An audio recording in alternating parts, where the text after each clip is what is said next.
বাবা বাবা লাগেজটা খেলো। ওই বাবা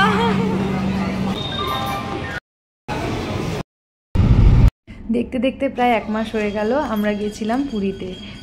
হেই lovely people, welcome back to my channel অর্পিয়াদি লাইফস্টাইল। তোমরা কেমন আছো সবাই? আশা করি তোমরা সবাই ভালো আছো, আমিও খুব ভালো আছি। দিনটা ছিল 4th মে, আমরা সবাই মিলে চলে গেলাম পুরীতে। আমি, সৌমভ, আমার মাসি শাশুড়ি, মেসো শ্বশুর আর আমার ননদ। ইনি হলেন আমার আদির ন্যানি। আদি এই কাকিমা আর আমার মার কাছেই সারাদিন থাকে। আদি এই প্রথমবার যোগুদাদাকে অনেক কাছ থেকে দেখতে যাচ্ছে। আমি বিয়ের পরে হানিমুনে গেছিলাম, তারপরে এই আদিকে নিয়ে প্রথমবার পুরীতে যাচ্ছি। আমরা একটু টেনশনেই ছিলাম যদি জ্যামে পড়ি তাহলে আমাদের যেতে লেট না হয়, কারণ বাচ্চা নিয়ে যেতে বুঝতেই পারো অনেক কাজ থাকে, তো সেই কারণে হয়তো লেটও হয়ে যেতে পারতাম। তো ওটা ভয়ে ভয়েই আমরা যাচ্ছিলাম। তো যাই হোক, আমরা অনেকক্ষণ আগেই পৌঁছে গেছিলাম স্টেশনে, কোনো অসুবিধা হয়নি, রাস্তা ফাঁকাও ছিল। আর এই দেখো আদি, ও তো গাড়ি বলো, স্কুটি বলো, টোটো বলো, যেখানেই শোয় না মানে বসে না কেন ঘুমিয়ে পড়ে। আজ আমাদের ট্রেন ছিল দুপুর 2:15 হাওড়া থেকে শতাব্দীপুরী এক্সপ্রেস। তো সেই ট্রেন ধরার জন্যই আমরা আজকে হাওড়াতে চলে এলাম। সৌমভ আদিকে নিয়ে আগেই চলে গেছে, আমি আর মাম্পি স্টেশনে ঢুকলাম। আর ওই দেখো আমার ছোটো মাসি শাশুড়ি সোমানি এসছেন, হাত দেখাতে দেখে তার। এই দেখো, এই যে আমার মেসো। আমরা সবাই মিলে এক জায়গায় মিট করলাম। আর মাম্পি রেড ভেলভেট কেক নিয়ে এসেছিলো, কারণ আমরা একটু সকালই খেয়েছিলাম, সকালের ব্রেকফাস্টটা তো খিদেও পেয়ে গেছিলো। আর এখানে আদিকে একটু কলা খাইয়ে নিলাম, কারণ অনেকক্ষণ আগে ও অনেক সকালে খেয়ে এসেছিলো। দেখো কলা খাচ্ছে বসে বসে। ওই দেখো আমাদের ট্রেন ঢুকছে। আমরা ট্রেনে ওঠার আগে সবাই মিলে একটু সেলফি নিয়ে নিলাম।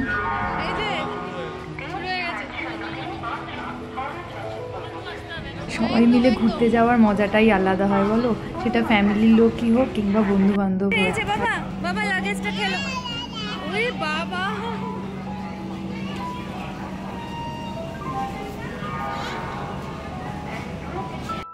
কুলিদের মধ্যে লোক যাচ্ছিস নাকি, জিনিস নিয়ে যাবি? আদি এত স্টেশনের লোকজনকে দেখে ও দেখো সবার দিকে দেখছে, সবাইকে ডাকছে।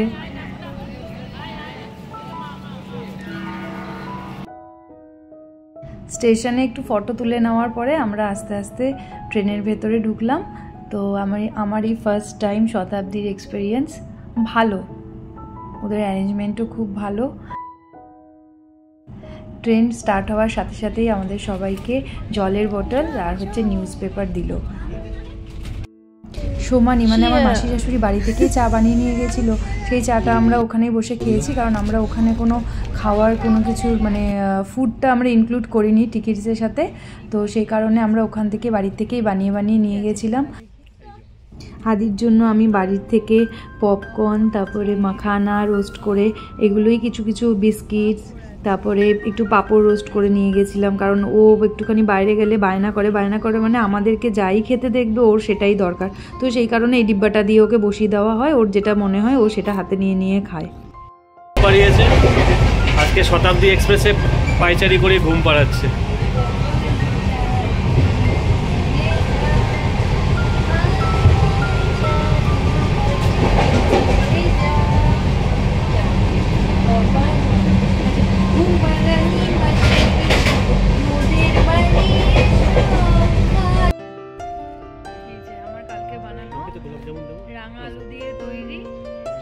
আমরা লাঞ্চটা সেরে ফেললাম, 3:30-4টে নাগাদ আমরা লাঞ্চটা খেলাম।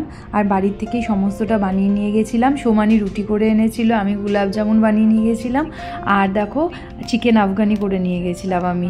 তো এটাই আমরা ট্রেনে লাঞ্চে খেলাম। আর সোমানি লিট্টিও করে নিয়ে গেছিলো, আমি লিট্টির ফটোটা নিতে পারিনি, খুব সুন্দর টেস্ট হয়েছিল। আদি একটা টানা ঘুম দিয়ে ওঠার পরে দেখো ও ডান্স দেখাচ্ছে সবাইকে। তো সারাটা রাস্তা আর ঘুমোয়নি, এই যে হাত ঘুরিয়ে ডান্স করতে গেছে।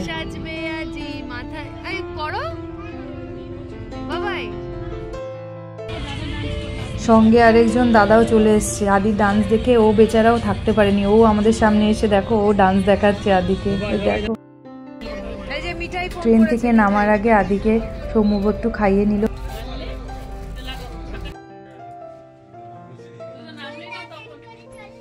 দেখতে দেখতে পুরী স্টেশনে আমাদের ট্রেন ঢুকে গেছে। আমরা সবাই লাইন দিয়ে দেখো ট্রেন থেকে নামছি, বাট একটা লাইন মানে অনেকক্ষণ ধরে ধরে দেখছি সামনে কেউই নামছে না। পরে সামনে গিয়ে দেখলাম যে এতটা ডিস্টেন্স থেকে নামতে হচ্ছে, মানে এটা দেখে সত্যি কথা আমার এত খারাপ লেগেছে। আমাদের নামতেই কত কষ্ট হয়েছে, যারা এজেড পার্সন ছিল তাদের কত কষ্ট হবে দেখো। কোনো রকম সোমানি মেশো এরা খুব কষ্ট করেই নেমেছে এত উঁচু থেকে ট্রেন থেকে। আর নেমে আমরা আবার একটু সেলফি নিলাম। সেলফি নিয়ে এখান থেকেও মানে ট্রেন থেকে নামা পরেও স্টেশন থেকে আমাদের যেখান থেকে আমরা গাড়ি নেব সেখানটা অনেকটাই হেঁটে যেতে হয়েছে। তো চলো তোমরা ব্লগটা দেখতে থাকো। আর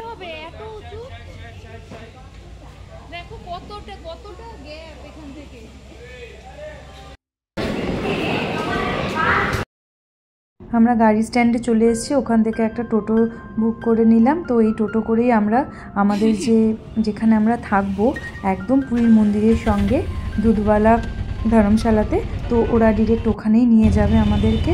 আর এই দেখো তখন বাজে প্রায় 10:20 হবে, আমরা নেমেছি 10:20 কি 10:30 হবে। আমরা অ্যাকচুয়ালি আমাদের কখনো এক্সপিরিয়েন্স ছিল না, আমি কোনোদিনও কোনো ধর্মশালায় গিয়ে থাকিনি, তো একটু মনে মনে ভয়ও ছিল যে কেমন হবে না হবে। আমরা ডিসাইড করেই গেছিলাম যদি আমরা দেখি যে আমরা থাকতে পারবো তাহলে ওখানে থাকবো, নাহলে কোনো একটা হোটেল নিয়ে নেবো। বাট ওখানে গিয়ে যেটা দেখলাম মানে সেটাই তোমাদের সঙ্গে শেয়ার করছি, তোমরা দেখো এত ভালো এত ভালো। আর এই দেখো আমাদের অটোটা নামিয়ে দিয়েছে, একটু দূর থেকে নামিয়েছিল, কারণ কি ওখানে নো এন্ট্রি ছিল বলে একদম আমাদের ধর্মশালার সামনে যায়নি, ওরা কিছু পা আগিয়ে আমাদের নামিয়ে দিয়েছিল, সেখান থেকে আমরা হেঁটে হেঁটে যাচ্ছিলাম।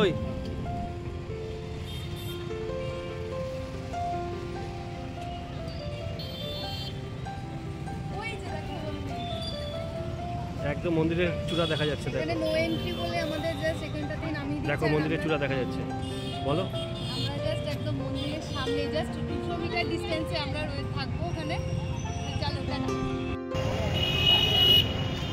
এটা আমাদের ধর্মশালা, আমরা থাকবো। আর এই মন্দির থেকে ঠিক 200 মিটার ডিস্টেন্সেই আমাদের মন্দির। আমরা আলটিমেট পৌঁছে গেছি, ওই যে দেখো মন্দির, আর এই যে আমরা এখানে থাকবো।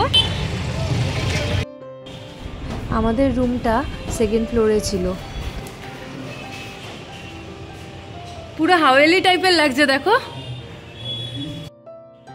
ভেতরে ঢুকতেই আমরা এই হাওয়েলি টাইপ এই যে একটা ফিলিংস ছিল এটাই আমাদের কাছে খুব ভালো লেগেছিল। আর এটা একটা দেখো, এটা হচ্ছে 2টো রুম, মানে মিডিলের দরজাটা খুললেই 2টো রুম একসাথে হয়ে যায়। আর বিশাল বিশাল রুম, তার মধ্যে একটা এসি ছিল একটা নন এসি ছিল। বাট যেটা ওরা করেছে ওরা বললো একটা রুমেই এসি লাগালে দুটো মানে এসি চালালে 2টো রুমই কভার করবে। আর এত বিশাল বিশাল রুম দেখে সিরিয়াসলি আমরা এর আগে কোনোদিনও হোটেলসের রুমগুলো তো ছোটো ছোটো থাকে, আর এখানে একটা আলাদাই ফিলিংস ছিল। আর এই দেখো এটা হচ্ছে ব্যালকনি, বিশাল বড় ব্যালকনি, চাইলে ক্রিকেট ফুটবল সব কিছু খেলতে পারবে। আর এই দেখো একদম এই ব্যালকনি থেকে একদম নিচের দৃশ্যটা জাস্ট অসাধারণ। সারা রাতই বলতে গেলে এখানে মানুষজন চলাফেরা করে। এই রাস্তাটা দিয়েই রথের সময় রথ বের হয়, 3টে যে বড় বড় রথ বের হয় এই রাস্তাটা দিয়েই যায়, পুরো জমজমাট একটা রাস্তা। আর যা লোকেশনটাও এত ভালো, মন্দিরটা এত কাছাকাছি হবে সত্যি বিশ্বাস করতে পারিনি। খুব সুন্দর জায়গাটা, আমরা ভীষণ এনজয় করেছি। তোমরা ব্লগটা দেখো, তোমাদেরও খুব ভালো লাগবে। ঘড়িতে বাজে তখন প্রায় 11:15। তো আমরা রুম থেকে ফ্রেশ হয়ে আমরা ডিনারের জন্য বেরিয়েছিলাম। কাছাকাছি 3-4টে হোটেল আমরা গেলাম, বাট হোটেলগুলোর সমস্ত বন্ধ হয়ে গেছিলো, অত রাত হয়ে গেছিলো। তো সামনাসামনি মানে আমাদের একদম যেখানে আমরা ছিলাম তার সামনাসামনি এই হোটেলটা পেলাম। এই হোটেলটা অনেক রাত পর্যন্তই খোলা ছিল।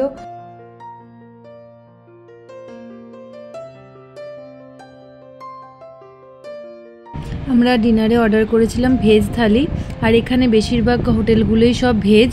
তো যেহেতু আমাদের ডিনার করতে করতে রাত 12টা হয়ে গেছিলো, সেই কারণে এই হোটেলেরই কোনো স্টাফের বার্থডে ছিল, তো ওরা সেলিব্রেট করেছে ওখানে, আজকেও নিয়ে গেছিল। স্টাফের কারোর বার্থডে ছিল তো আমাদের একটু দিয়ে গেল, ডেজার্টে কাজ ছিল, চলে যাবো আমরা। আজকের এই ব্লগটা আমি এখানেই শেষ করছি। কালকে আবার আমি একটা পুরীর নতুন ব্লগ তোমাদেরকে দেখাবো।